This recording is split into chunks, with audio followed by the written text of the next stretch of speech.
મારો દીકરો આ હાલમાં દીકરા અને વહુ અને મારા મિસિસ ત્યાં રહે છે, દુબઈમાં રહે છે. મારી મિસિસ હમણાં 15 દિવસ પહેલા ગયા છે. દીકરો ત્યાં 10 વર્ષથી રહે છે. એના વાઈફ હમણાં મેરેજ કરીને 2.5 વર્ષ પહેલા ત્યાં ગયા છે. ત્યાંનું અહીંયા જે રીતનું વાત કરે છે એ પ્રમાણે ત્યાં અત્યારે દુબઈમાં એટલું બધું કંઈ તકલીફ જેવું છે નહીં. અને બર દુબઈમાં તો કોઈ જાતની તકલીફ નથી. ત્યાં આપણા ગુજરાતી પરિવાર ખૂબ જ રહે છે ત્યાં. અને ત્યાંનું એ લોકોનું કહેવાનું છે કે અમને અહીંયા કોઈ જાતની તકલીફ નથી.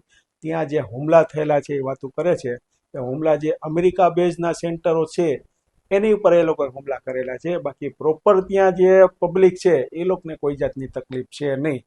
અને ખાલી જે એલર્ટ આપેલું હતું ત્યાંની ગવર્મેન્ટે દરેકને મેસેજ મોકલાવેલા કે તમે ઘરની બહાર નીકળતા નહીં, ઘરના દરવાજામાં ઊભા રહેતા નહીં, બારીમાંથી ઊભા રહેતા નહીં. એ ગઈકાલ રાતની વાત હતી.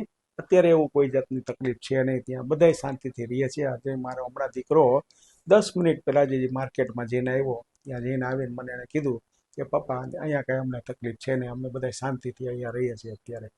આવું કદાચ એવું બને તો અમે ભારત સરકારને વિનંતી કરીશું કે અમારા પરિવાર અને ભારતના જેટલા બીજા પરિવારો ત્યાં રહેવા ગયા છે દુબઈમાં એ લોકોને પરત લાવવા માટે અમે ભારત સરકારને વિનંતી કરીશું. હાલની પરિસ્થિતિ એવી છે કે ત્યાં કોઈ જાતની તકલીફ છે નહીં.